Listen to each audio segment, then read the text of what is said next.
And I think Dr. Nair would agree with me that if the advent of super resolution had come around, he would have had a very difficult time, if not almost an impossible time, in doing this work. So the ability to have super resolution really made his work possible, I think. So that's one take-home message from that. The other nice thing about his talk, too, is the way he mentioned, I think he said back in 1979 or 1983, something in the literature ended up catching his eye about the electron microscopy and provided them with a very useful technique to do their work.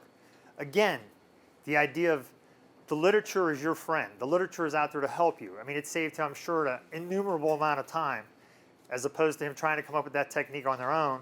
They were able to look back in the literature, find the technique. So it definitely was a time saver and really helped them. And then lastly, I think when you looked at his last slide, you saw he had a very large group of people in his lab. And I think that just harps back to the idea of what I've been saying all along. Science is a team effort. It's a team game now. So like I said, part of your job here and during this time is you need to start building up a network of colleagues and friends and such, because these are people you will call on again and again. Like Manish, I haven't seen him in quite a few years, but you know, we're still here together. Srijith, again, haven't seen him in years, but you know, we're all in the same game. We're all in the same boat, okay? So keep those things in mind. Okay, now, as for MetaMorph, we're going to be loading this on your computers. We're going to break it into some groups later. But let me just take you through a few basic things you can do with it, okay? I might struggle a little bit with the hand mouse, but we'll give it a shot, okay? And what I mean by accurate is you need to calibrate your system, okay? So briefly what I'm going to do here, we had passed around that stage micrometer yesterday, that little ruler. And so what I'm going to show you is basically this is a picture of that, not a great picture, but it's one I had in my email that I had sent to somebody I worked with previously. And so what it is, it's a micrometer, okay? So like I said before, when I sold somebody a microscopy system, the first thing I would do is I would calibrate their system. I would use their different objectives. I can't exactly remember what this image was, 10x, 20x, 40x, or whatever, but I would take a series of images of the micrometer at the different magnifications, then go through this calibration process, put these numbers into the system, and then I'd always have them. So when I measured an area, when I measured a length, I could make sure I was correct. Because there's nothing worse than publishing something and then finding out later that you were off by a magnitude or you were just plain wrong, okay? So if we have a picture of a micrometer and we go to measure, okay, and we go to calibrate distances, okay, this kind of a screen will come up.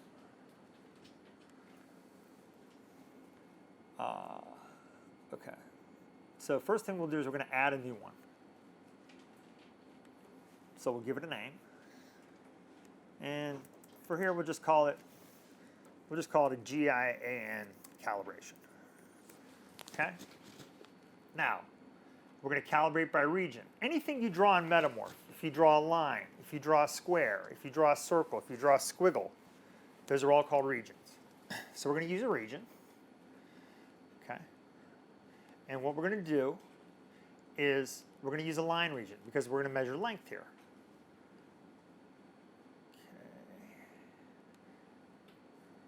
Blow this up a little. Like I said, I'm not great with the, this kind of mouse, but I'll give it a shot. Okay. Now, the way the micrometer is set up, every small division is 10 microns, where the larger ones are 100 microns apart. Okay. So what we're going to do, I'm just going to drag it over here. We're going to click on it, and we'll get these little squares. Now I'm going to drag this over. And you always want to, anytime you do a calibration, you like to actually take it as far as you can take it on the particular image. Okay.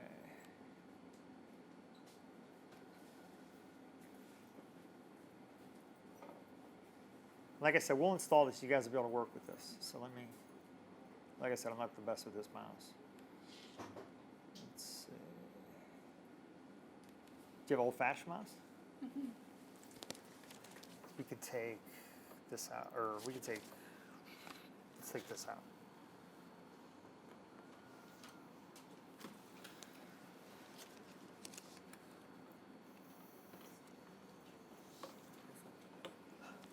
Thank you. Okay. Okay. So if we click on this, okay. Whoops. Maybe I'm not that good with this kind of mouse either. Okay. Let's just blow it up a little bigger. Okay, and then let's say we drag it over to, let's say to here. Okay, so how many microns would that be? Be what? 100, 200, 300, 400, 500? 500, right? Okay. So what we would do then, we go back over to here, our calibration wizard, and we'd say, okay, the line we drew is actually microns. It's 500.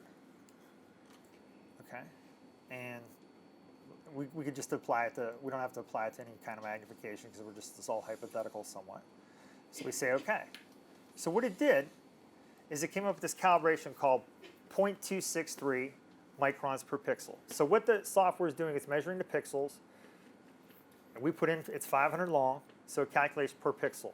So again, you'd set this up for your 5 objective, your 10, your 20, or whatever. And then the way MetaMorph works a lot of times, if we could do it with magnification, we just use a pull down here where it says magnification. We already have this program behind the scenes, and we'd pull down to 5x. Every picture we took at 5x would automatically be calibrated. Okay? Okay. So now, if I took any given picture, okay, it really doesn't matter what. Let's see. I'm going to put this back in. Let me take this out for a minute.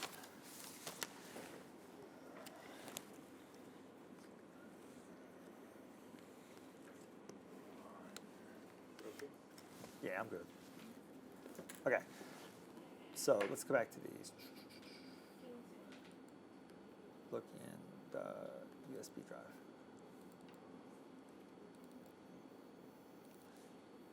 So let's say we took any given picture. Okay. Now,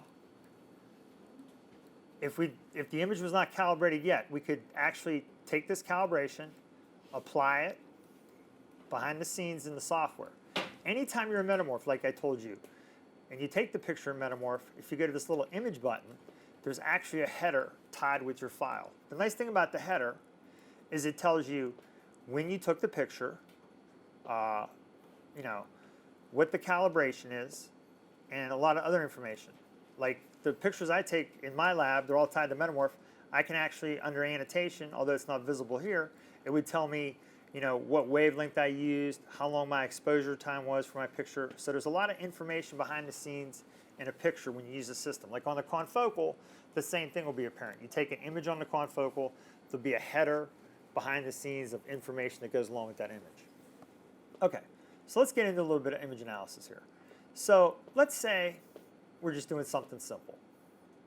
So we could take this, we could say, okay, that one's that long, and we have to measure this other muscle fiber, right?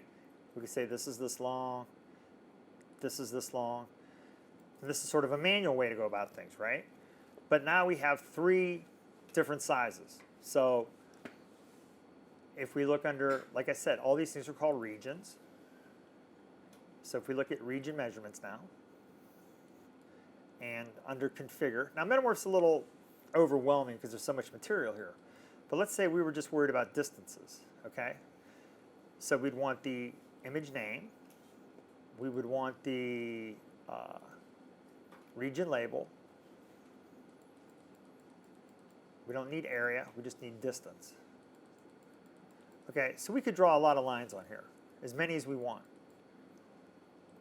This would be our data, right? And the nice thing about MetaMorph is you could draw these lines as many as you want. It's all calibrated, so you get accurate measurements back, okay? This is a simple thing, just doing distances, okay? The nice thing about MetaMorph also is you can go to this Open Log button, use a DDE, a Dynamic Data Exchange, say OK, ties it to an Excel sheet. It opens up Excel, log the data, there's your data. Okay? So nice, smooth ability to just sit here, you know, open up another image, do your measurements, log it to Excel, log it to Excel, log it to Excel, and then you'd have your data to work with. Okay? Something else you could do here is we can do areas, same idea. Okay? We could say measure, well, let's not do that. Let's do something like delete active region. Say we wanted to measure the, you know, around one of these fibers. Right? You could go through, you know, you could go through manually again, and you could draw these kind of things, right? Tedious, but the same idea now. Instead of distance, we would want to be looking at area, right? And then the area would be measured in what? What would be the unit for area? Probably. Well, what did I do the calibration in? I did it in microns, so area would be square microns, exactly. Okay. So let's see, where's area? Here, distance, and then of course your measurements would be area. Same idea, you could log it to Excel, okay? Okay. Now, here's something a lot of us run into, something like this.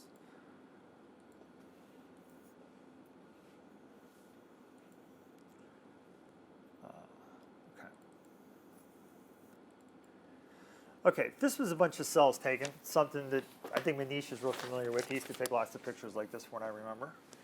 And one of the questions here was, what is the intensity?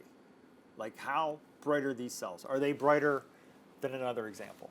Okay, so how can we go about measuring that intensity? And the intensity here might be, I mean, this was probably a long time ago, I really don't remember what we did, but it could be a particular protein. This could be an antibody stain. This could be GFP in these cells, okay, or something like that.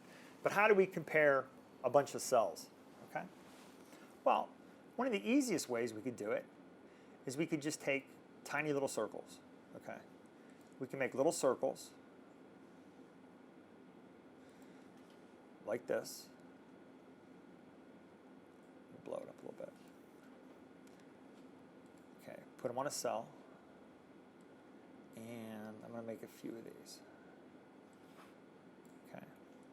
So what I'm going to do is I'm just going to go copy the region, paste the region, copy the region, paste the region, paste the region, paste the region. Okay, so now I have numerous circles all the same size.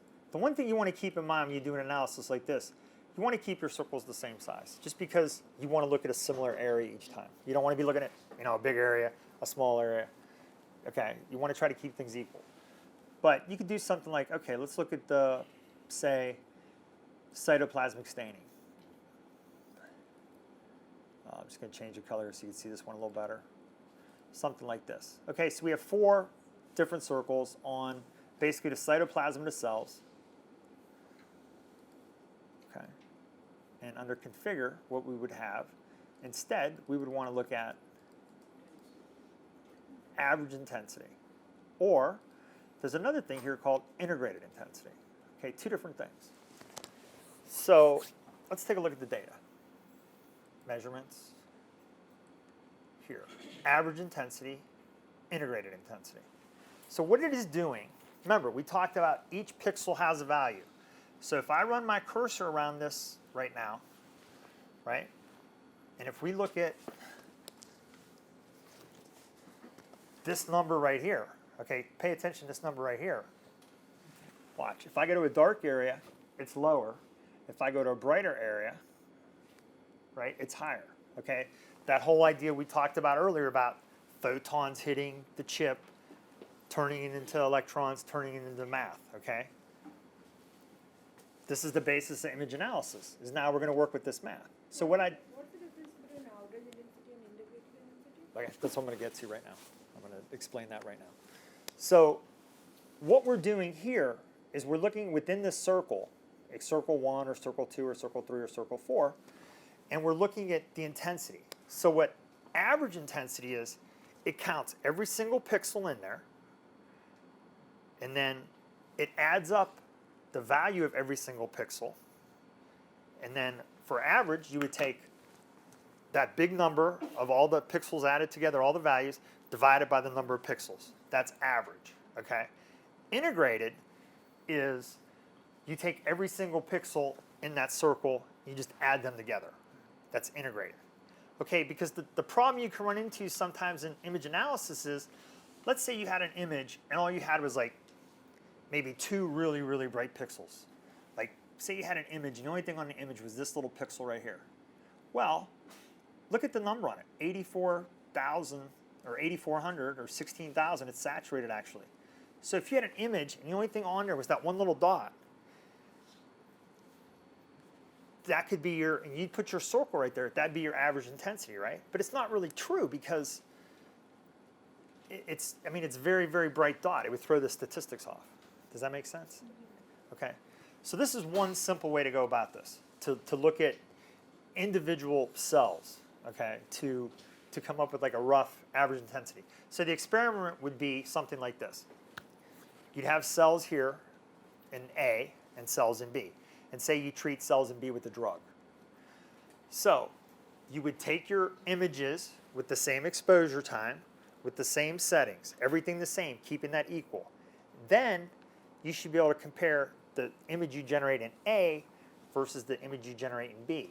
And then by doing an analysis like this, you could say, hey, I have more of this green substance, whether it's something you stain with antibodies, whether it's GFP or something. So it's sort of a rough kind of way to sort of semi-quantitate that there's more here than there, okay? Because what it comes down to, remember, your cameras are detectors. They're not just making pretty pictures. Okay. So let's delete these. That way it would give you some idea about expression of your protein. Yes, exactly. It would give you an idea of like the protein you're looking at. I think you and I used to do quite a bit of this, didn't we? Yeah, and I just want them Yeah, to know. exactly. Oh yeah, exactly. Okay, now, let's say we had the same image. Instead of looking at it individually like that, let's say I just go to measure, and I go to show, we go to show region statistics. And I will look at the entire image. Okay, so if we look here at the average intensity, right here, 1317. So let's say we had 2 pictures again. We had this picture here, A, and this picture B. And we just look at this number, average intensity. So it's taking every single pixel on the image, adding it up, divided by the number of pixels. Okay, and we had another image. Well, there's a problem with that. The problem with this is what do you notice about this image? There's cells, but what else is there? There's the dark region. There's the area where there's not cells. Well, if I'm looking at the average intensity of the whole image, I'm looking at the cells, and I'm also looking at the not cells, okay? Well, we don't really want to look at the not cells, right? So this is where the idea of what we call thresholding comes into play. Now, what thresholding is this.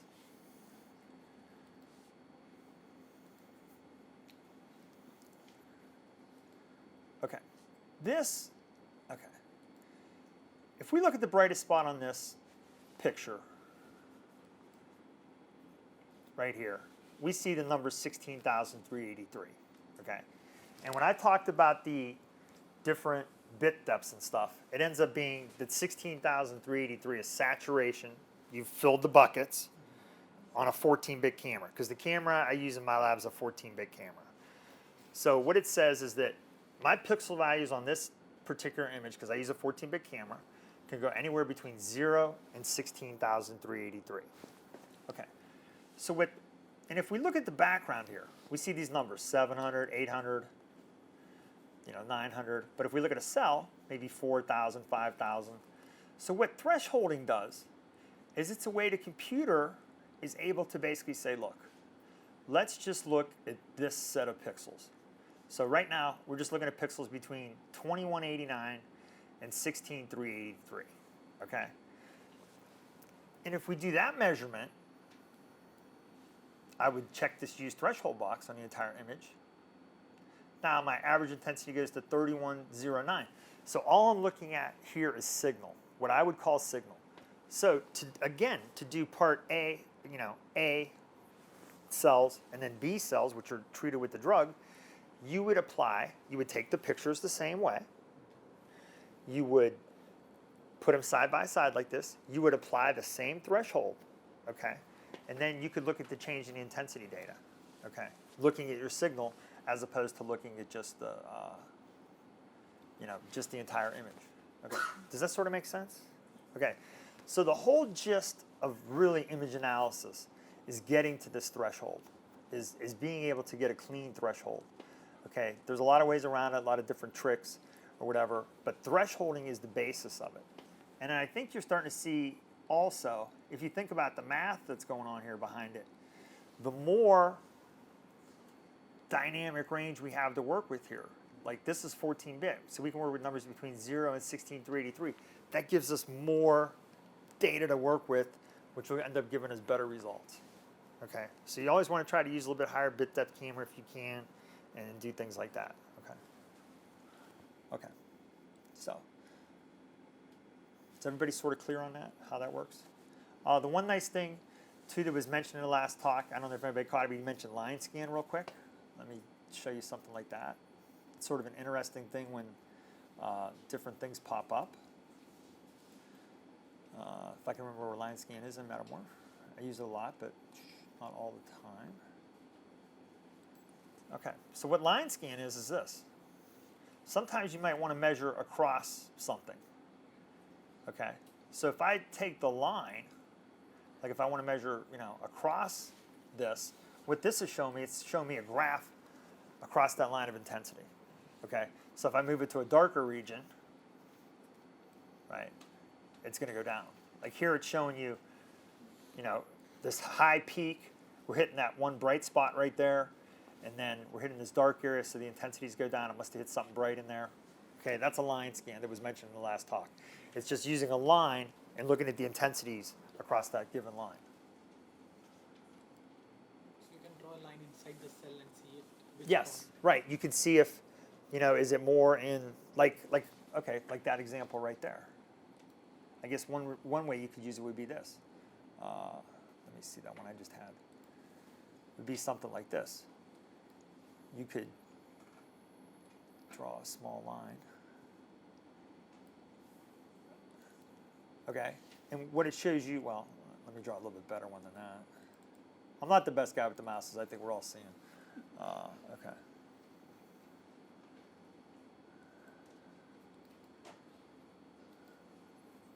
Revert to locator tool. That prevents me from just drawing line after line. Okay, delete. Okay, so let's say something like this. If you drew it from cytoplasm across the nucleus to cytoplasm, you could probably see that it's a little bit higher as the line started because it's brighter, not so much in the nucleus, and then it goes down. Okay, I guess that's one way you could use it too. A lot of times I use it on like fibers and such. I'll draw it down a fiber, draw it across a fiber to see what the intensity is on a fiber, or something like that. Okay. So thresholding, that whole idea of thresholding and trying to get a signal. Okay, let's look at something else.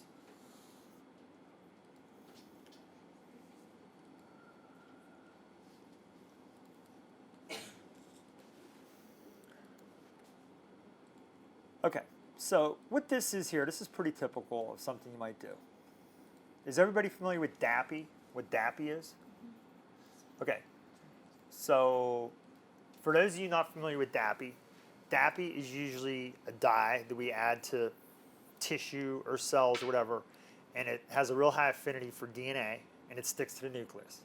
And often, when you look at it through the microscope, it will appear as blue, like a bluish color, like a robin egg blue usually. So I'll just make it here, I'll make it fake color, because remember, there's really no color here, it's just photons, but I'll just color this blue. And then over here, what I have is, we'll just call this one red, because I think I used the dye Texas red. Okay. So here's an example of something that we work with all the time. On the right, we have the nucleus. on the left we have our sample, our protein of interest. So a lot of times I get question of translocation. Does anybody know what translocation is? Anybody? Translocation? Somebody? Translocation, anybody? Somebody? Okay. Translocation is when a protein moves from the cytoplasm into the nucleus. Often a transcription factor, because a transcription factor has to go into the nucleus to turn a certain gene on, to make the messenger RNA, to make the protein. So a lot of the work we look at is, did this drug or treatment or something cause a certain transcription factor to go inside the nucleus or not? Okay. So by taking these two types of pictures, we can get a handle on that, if it did or not. Okay. So the one nice thing they have in MetaMorph is some really smart people, I don't really know how they did it, is they started writing, let me see if this one's in here. I hope. I might have to go and put it in. Okay, no, count nuclei. Okay. Somebody wrote this for MetaMorph, and it's actually pretty amazing, because I used to do this in the old days sort of a lot more manually, and it was very difficult. Okay, so anytime in MetaMorph you have a menu like this, you have to pick which image you want to work on. So we have two images open. We want to work on Dappy.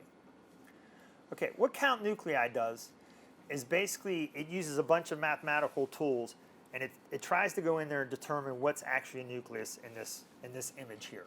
Okay, so the way you go about using count nuclei is like this. Now, I don't know the answer here. We might have to fiddle a little bit to get it, but we'll see. It wants three parameters entered. It wants about minimum width, maximum width, and intensity above background. Okay, so if we look at a given nuclei over here, okay, and it says it's 21.21 microns. I'm not sure what the calibration was here. It's probably a little bit off. Nuclei aren't quite that big, but for argument's sake, we're just going to go with it. Okay, and let's look at a couple other nuclei. So that one was what, 21 we said? So let's look at another one here. 20, something like that. Okay, so it looks like they're maybe around 20 or so. So let's put in, like, say, maybe 17 to like maybe 24. And now intensity above background means I run my cursor over here. I look at a nuclei. If we look at that value, right, my intensity value down here. Okay, so pay attention to this number here. I'm seeing something sort of bright here, 5,000, 10,000. I look at my background, 3,000. So that's a big number, big difference. You have a nice image here. You have a nice signal versus the background, which is your noise. So you have a pretty good ratio there. So let's try 3,000. Like I said, I don't know what the answer is, but we'll figure this out, which is good that I'm figuring out because you guys will be able to do the same thing. So let's run it. Oh, okay. So here's what we came up with. It counted those as my nuclei. Now, that's not a very good effort, I don't think. Agreed? I think we can do better. So let's try knocking this down a little bit.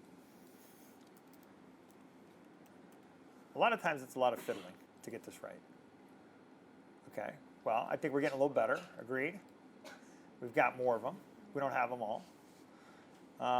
Let's try maybe switching these numbers a little bit. Let's try maybe 19. And let's try maybe 22. Okay, not too good. Okay.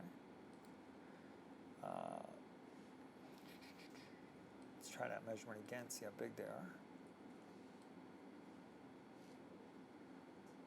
Okay, 13. Okay. I think it's working off pixels. So let's go with pixels. 11 versus, let's try 15. Ah, now, if we look at this particular image, we can look underneath the red by pressing on this. And it's not bad, okay? The one thing to keep in mind, it's never perfect, okay? It's never perfect, but it's better than you sitting here and drawing a circle around each nuclei. You know, I don't know what. How many we got here? 500, 600, 400, 200? Okay. Well, how many do we have? Let's take a look.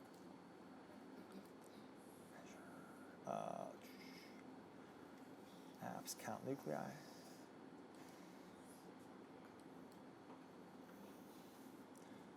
And if we show the cell window, show cell results. Show cell results.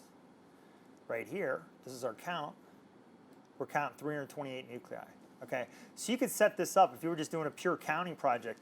You could set up a program like this, okay, and you could just basically take this and then dump the number of nuclei into Excel. Okay. This can be done even if there are two cells in a group of cells. If some of them 200 is low intensity and 300 is very high intensity, you want to count only the very high intensity, and you can do that. Right, you could sort on that. You could use some other tricks, and yeah, you can only look at the higher, brighter nuclei if you want it. So when they do apoptosis, Yes. stain, dead cells Yes. and the light cells, Yes. not by manually counting, just give it. Yes. Yes. So what he's talking about is in apoptosis, if you've all heard of that, it's what's called programmed cell death. And what happens in apoptosis normally, let's take a look at this image just for a second. Yeah, just because we have done that. Right, exactly, exactly. Now, what happens in apoptosis as the process goes on is it happens all the time. I mean, cells die all the time in your body. You have turnover, different things happen.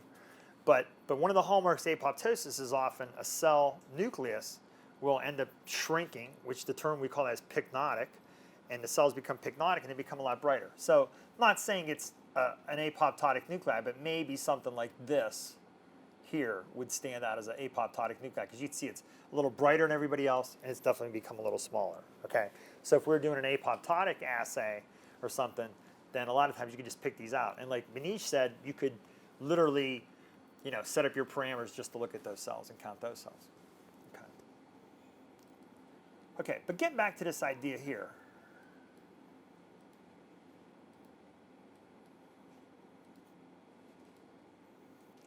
Okay, so right now I have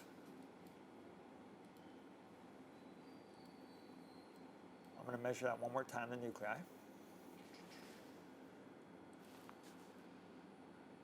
Dappy. Okay, and it generates this little thing here called segment. So what I'm going to do with segment now, I'm going to threshold that. It's going to highlight all these. And then what I'm going to do is I'm going to go over here, I'm going to go regions around objects. So what it does is it draws a circle basically around all my nuclei. Okay, what was the question? The question was, did the proteins in the Texas red that we were looking at, maybe a transcription factor, did they actually go into the nucleus or not? So how do we do that analysis? Well, we do it this way. Now we have all our nuclei figured out, right? So now what we can do is we can transfer from segmentation to Texas red. So all these circles now on this Texas red image represent our nuclei. Well, let's take a look. Chances are this one right here seem really bright. This one right here seems really bright. So we would say, well, that probably is our translocation. Okay? But you want to analyze hundreds and hundreds and hundreds of these, right? And you want to do slide after slide after slide after slide of these. Because the higher the N you get, the more statistics you can get, the more, I guess the tighter your data is, the more significant your data is. Okay. So let's look underneath these nuclei now. So if we go to region statistics, or region measurements, I should say. Whoops, we don't want that.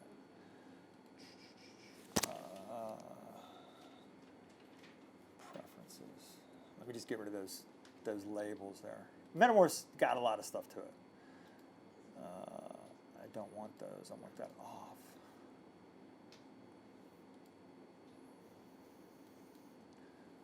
Okay. Okay.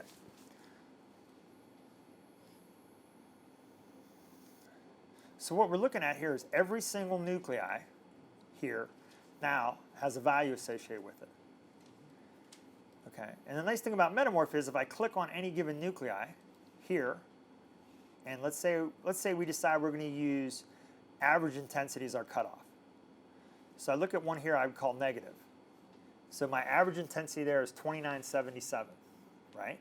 And I look at maybe another one I call negative, 3000. Well, let's look at one we call positive. Let's look at this one. This is a nice positive one.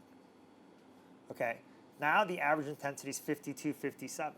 So what I could do is I'd go through a bunch of these, look at them, and I'd say, okay, let's say my cutoff is 5,000. So I can plot all this data into Excel. Count how many cells are above 5,000, count how many cells are below 5,000. Then I have the statistics to work with to say, hey, yeah, it translocated in or it didn't translocate in, okay? I mean, it's something, I guess you could do it by hand, but wow, you'd go nuts trying to do it, okay? So it's sort of the power of being able to use the computer to do some image analysis. So start thinking about these kind of things in your own type of work. What do you want to measure? I mean, we saw some really intense in the last talk examples of image analysis. I mean, that is like high-end image analysis, okay? But you don't have to go crazy to get nice data, okay? This would answer the question of translocations. And all we did was take 2 pictures. So, okay. Okay. Let's look at something else that we could do. It's nice because we have a lot of pictures. Okay. I get this one all the time.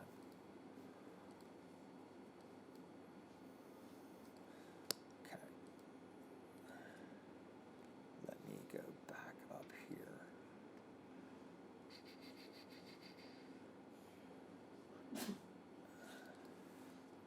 Okay, I'm going to take all these. I apologize for these being JPEGs, but they are what they are. Copy.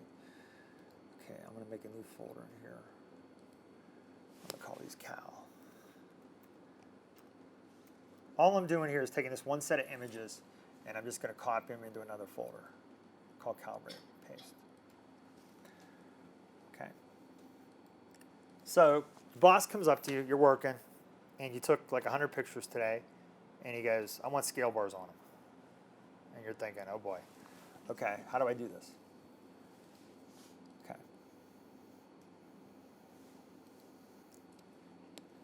Well, I look at my first image and I go, okay, I need to put a scale bar on here. So I'm going to show you how to do that.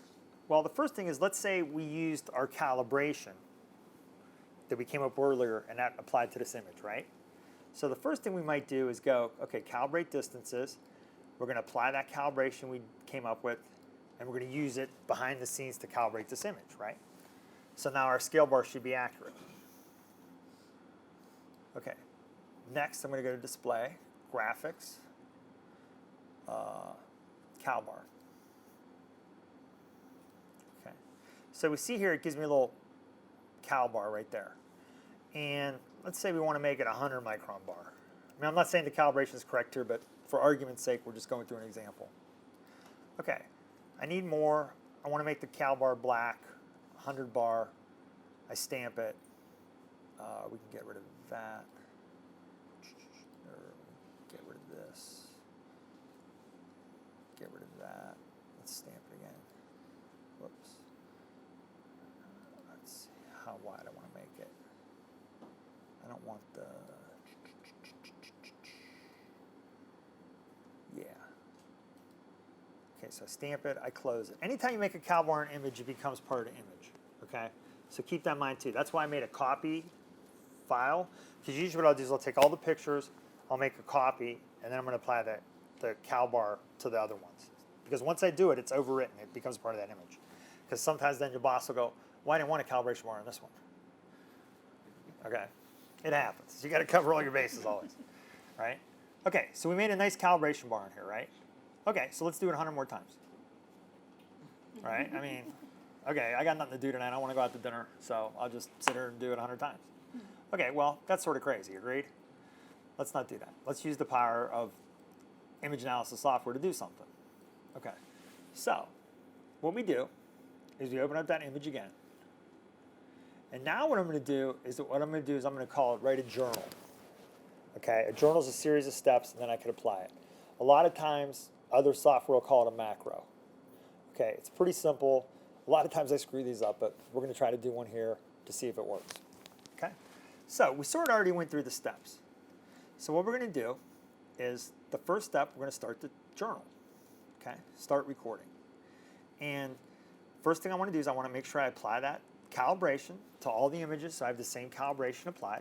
And you see now the buttons turn blue, okay? Which means I'm actually in journal recording mode. Okay. Now, so I did that, I want it to turn blue. Next step would be to actually apply the calibration bar. Display, graphics, cal bar. I want to make the bar 100. And I want to make it black. I want to move it up a little bit though, because I don't want it that low. I want it to look good for the boss. And I want to make it just a touch thicker. Now, the reason it says 99 instead of 100, it's counting pixels. So it might be off like a pixel, because the way it counts the 100, but it's fine. I mean, it's 1 pixel for a cal bar in a publication, no big deal. It's not like we're off by 100 pixels or something like that. Okay, so stamp it. It turns black. Close it. File. Save. Okay, it's a JPEG. I apologize. I shouldn't have. I broke the rules. I know, but okay, bear with me. Okay, and just say save anyway. Okay, journal, stop recording, and we'll call this one. We'll call it apply 100 micron cal bar. Okay, save. Okay. So we want to go out to dinner. We want to get out of lab. We want to go home. So here's what we're going to do. We're going to go to Journal, Loop, Loop for all images in directory. We're going to pick that directory I just made. I think it's on this drive. Course materials. Image analysis stuff for class. I think it was in this one. And we made a folder called Calibrate, right? So that's going to be our target. The journal is going to be called this one. Okay? Okay, time to go out to dinner. Maybe. Oh, I picked the wrong folder. Hold on. We're still sitting there. Whoops. Okay. How do you get to the drive on this Windows 10? You have to click on the folder below the yellow icon. This? Yeah, yes, sir. Okay. I'm not used to Windows 10. Okay. This one. Yeah, that's something else. Let me go back one. The first icon. Here? There. On the top. On the top. First icon. This. Yeah. Okay. So I think it's this one. No? Yeah, course materials. I think it was within this one. No, not that one. Let's go back. There's a bar icon there. Yeah. Brightfield. Yeah. Calibrate. Oh, I thought I put them in there. I didn't. It's my fault. Okay.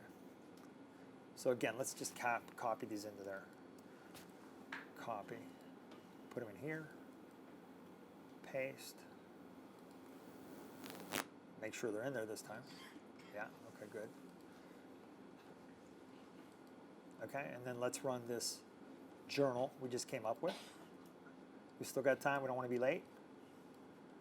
So it opens up the image, opens up the next image, opens up the next. I mean, you could have 1,000 here, you could have 10,000 here, you could have whatever.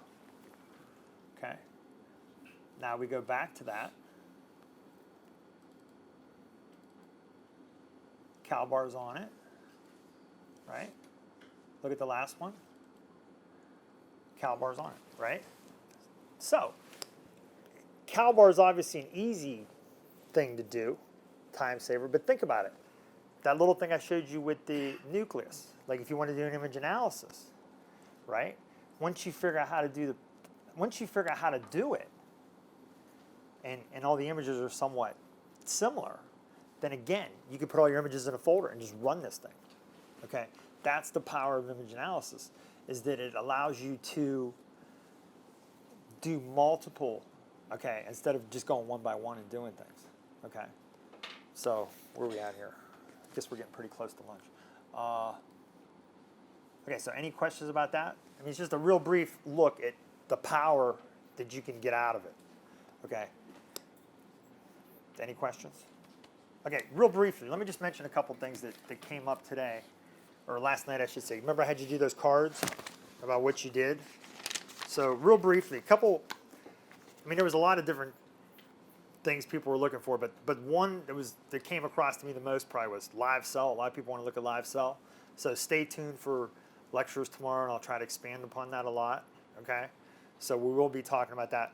Co-localization was another one that a lot of people wanted and requested. And I think in our last talk, you saw a little bit of that where he was showing the receptors weren't exactly quite on top of each other in terms of co-localization. But we'll talk some more about the nuts and bolts of that. Okay, somebody else asked about autofluorescence. Okay, now autofluorescence, I think they referred to it as a plant specimen. I don't work with autofluorescence that much. I mean, I don't work with plants rarely, almost never, just because I'm in eye research.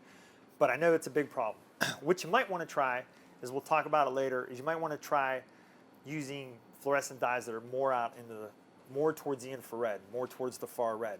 Because the tendency in at least the tissues I work with, if we go more out in the farther red, and we'll talk about autofluorescence, you have less autofluorescence. So the trick is usually go more into the red, okay? That's usually just a good way to try to avoid autofluorescence. There's also, if you look on the internet, look at some publications, there's also a dye called Sudan Black that a lot of people use to beat back autofluorescence. That's something else you might want to look at. Somebody else talked about hole mounts. They were looking at hole mounts. I'm not exactly sure hole mounts of what, but hole mounts.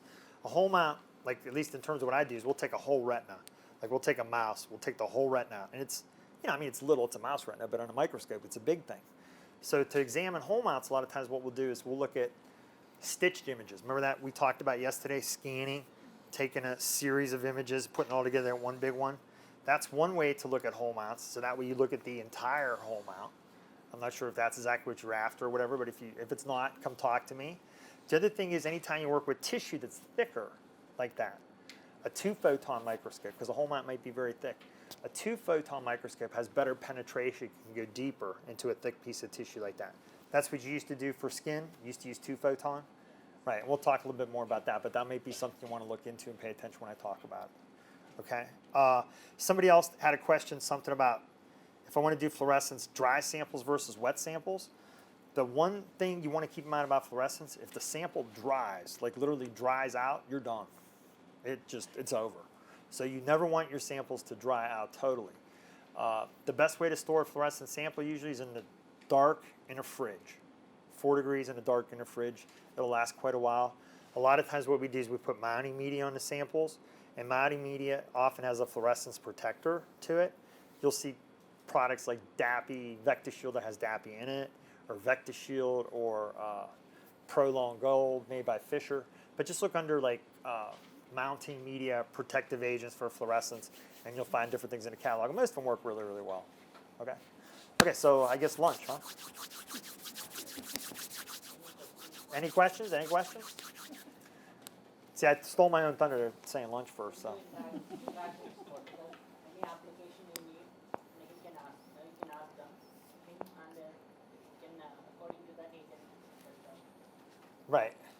And if you're thinking anything super resolution, I mean, you just had a great talk on super resolution. Depends upon your mark, you can tell. Right. And this type of mark you need for any perspective of image analysis. Right, right. I mean, I do a little bit of super resolution every once in a while, but he does super resolution all the time. He's the guy to talk to while he's here. Okay. He knows infinitely more than I do, I'm sure about it. Okay. All right. Yes. You see, MetaMorph, how we can find that right site in live dead cell imaging? Live dead. Yeah. Okay. There is some 2 fluorescents are there now. One is red and one is green. Yes. How we can find that brain imaging? Okay. Site? So you're exactly right about that. So the thing about live dead imaging is what you'll end up doing is the way it's set up, it uses 2 dyes. One's I can't remember the name of it, the green one. It's a metabolic dye. And what that means is if it goes into a living cell, the cell processes it and it turns into a bright green fluorescence inside the cell that shows that cell's alive. So that will give you a green cell. The dead part is, I'm going to show something later, I'll show a movie with the dye called propydium iodide.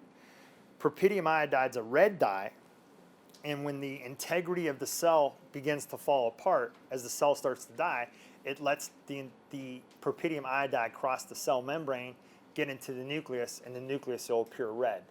So that's the basis of live dead. So what you would do is you would take a green picture, you would take a red picture, you put them side by side. You could count the green versus count the red.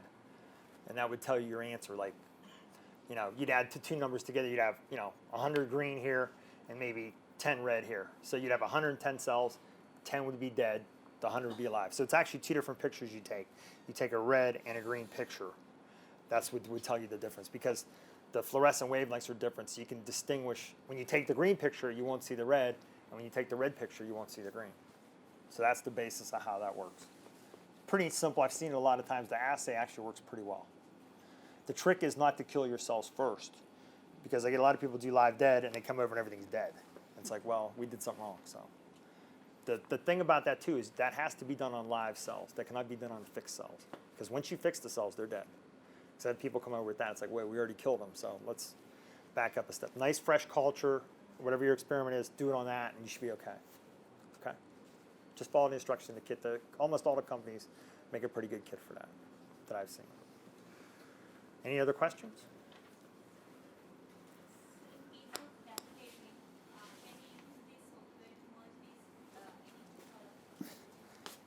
I couldn't quite hear you. What was that?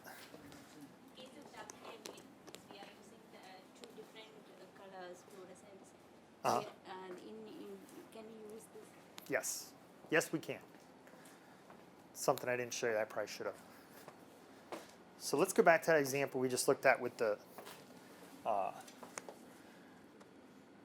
Dappy and the red. Okay.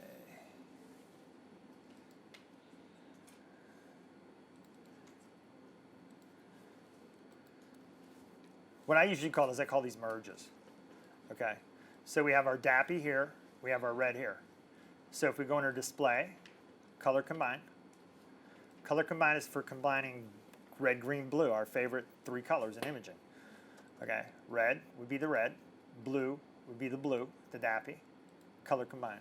And then it did a really bad job, because remember when I told you color image is? It is what bit?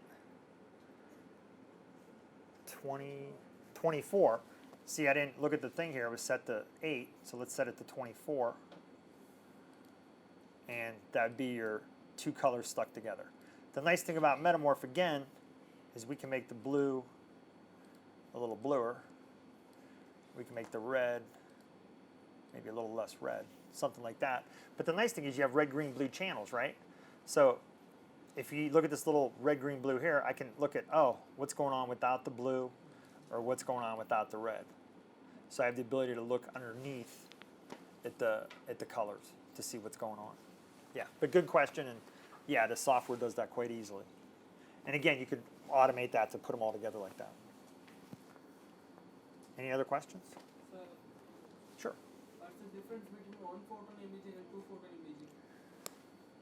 Okay, so let's put it this way. We're going to get into that later because it's sort of a detailed explanation. But we will get into that when I talk about confocal. So just stay tuned, I think, because it's quite a few slides to go through to explain it. But I will explain it and when I talk about confocal imaging. Okay. Any other questions?